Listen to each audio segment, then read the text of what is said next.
जय हिंद साथियों, कैसे हैं आप सभी। मैं जय स्वागत करता हूं आपके परिवार एग्जाम इंडिया वार में। फ्रेंड्स, हमारी ये क्लास है जो भारत का मिसाइल डेवलपमेंट प्रोग्राम था। Very most interesting and important topic, बहुत ही ज़्यादा रोचक और एग्जाम्स की दृष्टि से भी बहुत ही महत्वपूर्ण टॉपिक है।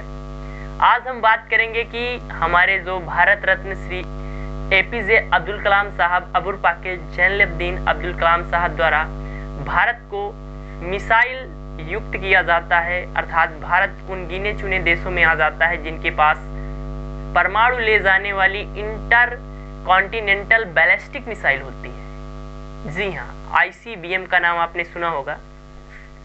तो आज हम उसी के बारे में चर्चा करेंगे कि भारत का जो integrated guided missile development programme था, ये कब पूछा जाता है कि उस समय प्रधानमंत्री कौन थी, उस समय भारत के रक्षा मंत्री कौन थे, रक्षा मंत्री के वैज्ञानिक सलाहकार कौन थे, और सबसे इम्पोर्टेंट क्वेश्चन कि कितनी प्रकार की मिसाइलें बनी। आपने पढ़ा होगा कि पृथ्वी किस प्रकार की मिसाइल है, त्रिशूल किस प्रकार की मिसाइल है, नाग किस प्रकार की मिसाइल है।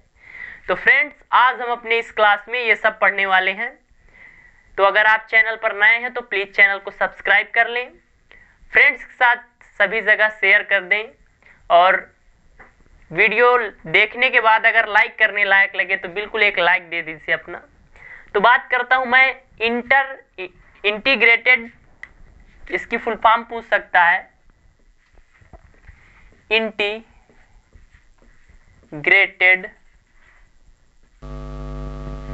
Guided missile development programme. क्या होता है बाबू? Development programme.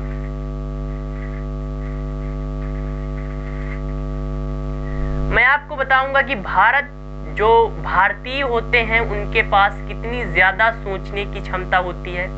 आप इस तथ्य से पता लगा सकते हैं कि जब जो विश्व की सुरक्षा, यूनाइटेड नेशंस की जो सुरक्षा परिषद होती है, उसके जब पांच स्थायी सदस्य देश हैं, जब उनको पता चलता है कि भारत इस प्रकार की मिसाइलें बना रहा है, तो भारत पर प्रतिबंध लगा देता है। जो हमारा मित्र देश था रूस, वहां से जो हम टेक्नोलॉजी का आदान प्रदान कर रहे थे, उन सब पर क्या लगा देता है? प्रतिबंध लगा दिया जाता है। तब हमारे एपीजे अब्दुल कलाम साहब अपने बल पर, हमारे देश के सभी प्राइवेट और पब्लिक संस्थान मिलकर एक अच्छा कोऑर्डिनेशन दिखाते हैं और क्या करते हैं, इस मिसाइल्स के डेवलपमेंट में जितनी ज्यादा उपकरण, जितनी टेक्नोलॉजीज होती हैं, सब भारत में स्वयं बनाई जाती हैं। कहा जाता है कि भारतीय खुद कुआं खोदकर पानी पीते हैं। तो फ्रेंड्स, ये बात है 1982-83 की। कब की? 1982-83 की। उस समय भारत की जो प्रधानमंत्री होती हैं, इंदिरा गांधी जी होती हैं। तो कब स्टार्ट हुआ integrated guided missile development programme? तो ये बाबू 1982-83 में होता है। उस समय भारत की जो प्रधानमंत्री होती हैं, तो PM पूछा जा सकता है, तो वो होती हैं इंदिरा गांधी जी। इंदिरा गांधी। और किसकी देखरेख में स्टार्ट किया जाता है? तो श्री भारत रत्न राष्ट्रपति भी हमारे रहे हैं, उनके बारे में कौन नहीं जानता? एपीजे अब्दुल कलाम, जिन्होंने SLV सैटेलाइट लॉन्च व्हीकल भी बनाया था। तो किसकी बात करते हैं, किनकी देखरेख में स्टार्ट हुआ? तो एपीजे अब्दुल कलाम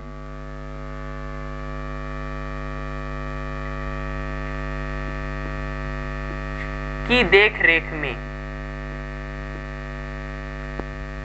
देखरेख में स्टार्ट होता है। अब मैं बात करूंगा कि उस समय रक्षा मंत्री इस समय कौन है? हमारे राजनाथ सिंह। तो उस समय रक्षा मंत्री जो होते हैं बाबू, वो हो जाते हैं R वेंकटरमन। तो मैं यहां से लिख देता हूं रक्षा मंत्री, ये सब इंपॉर्टेंट है। रक्षा मंत्री R वेंकटरमन। और जो रक्षा मंत्री के वैज्ञानिक सलाहकार होते हैं, कौन बाबू? वैज्ञानिक सलाहकार,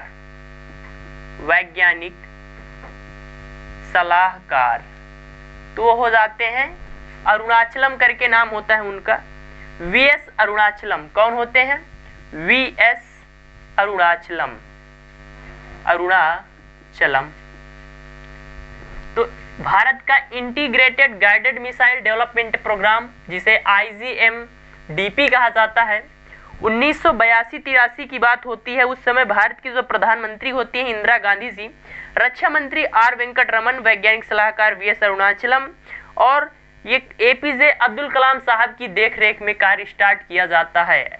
आई होप आपको ये समझ में आ गया होगा। मैं इसको क्लीन कर देता हूं। और यहाँ पर क्या होता है, अब्दुल कलाम साहब की देखरेख में 5 प्रकार की भारत मिसाइलें निर्माण करता है। क्या करता है बाबू? बड़े ही गर्व की बात होती है कि हमारा देश, जिस पर अंग्रेजों ने शासन किया, भारत की कमर की हड्डी तोड़ दी शासन में उन्होंने, पर क्या होता है, भारत हार नहीं मानने वाला, चाहे वो अंतरिक्ष का क्षेत्र हो या फिर मिसाइल टेक्नोलॉजी। बस कुछ राजनेताओं की वजह से जो हमारे वैज्ञानिक हैं वो अच्छा नहीं कर पाते, और क्या होता है, जो हमारे यहाँ की अच्छी प्रतिभाएं होती हैं विदेश चली जाती हैं। पर APJ अब्दुल कलाम जैसे भी लोग हैं जो देश के लिए करते हैं, तो क्या होता है, 5 प्रकार की मिसाइलें बनती हैं। कितनी बाबू? 5 प्रकार की मिसाइलें बनती हैं। 5 प्रकार की मिसाइलें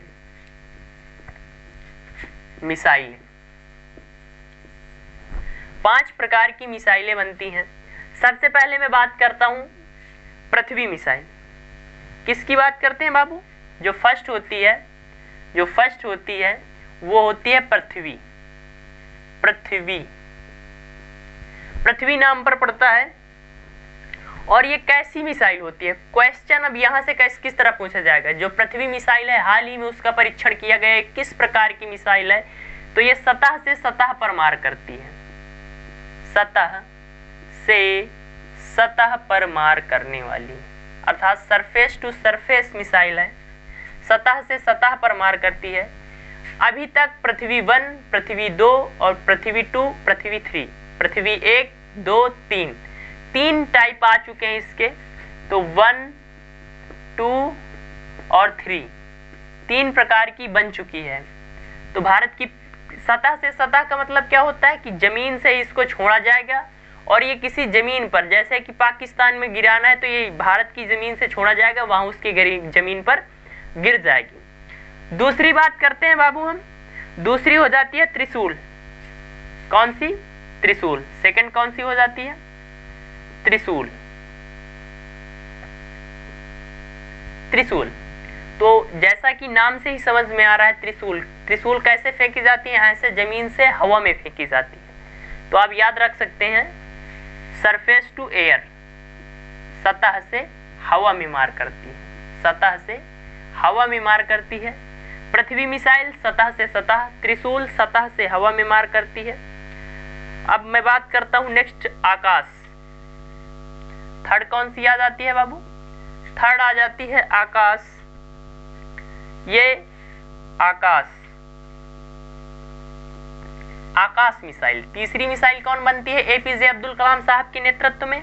तो आकाश, और ये भी सतह से हवा में मार करने वाली। सतह से हवा में, हम सतह से आकाश को इस तरह देखते हैं ना, तो सतह से हवा में देखते हैं, तो सतह से हवा में मार करती है। हाल ही में भारत सरकार ने जो आकाश मिसाइल, इसके निर्यात को, अर्थात विदेश देश हैं, जो हमारे पड़ोसी देश हैं या अन्य मुल्क जो हैं, वो जो इस मिसाइल को खरीदना चाहते हैं, तो इसके निर्यात को मंजूरी दी गई है। हाल ही में क्या किया गया है? निर्यात को मंजूरी दी गई है। निर्यात को मंजूरी दी गई है। तो फ्रेंड्स, ये 3 मिसाइल्स के बारे में मैंने आपको बता दिया। नेक्स्ट बात करते हैं, इसको मैं साफ कर देता हूं।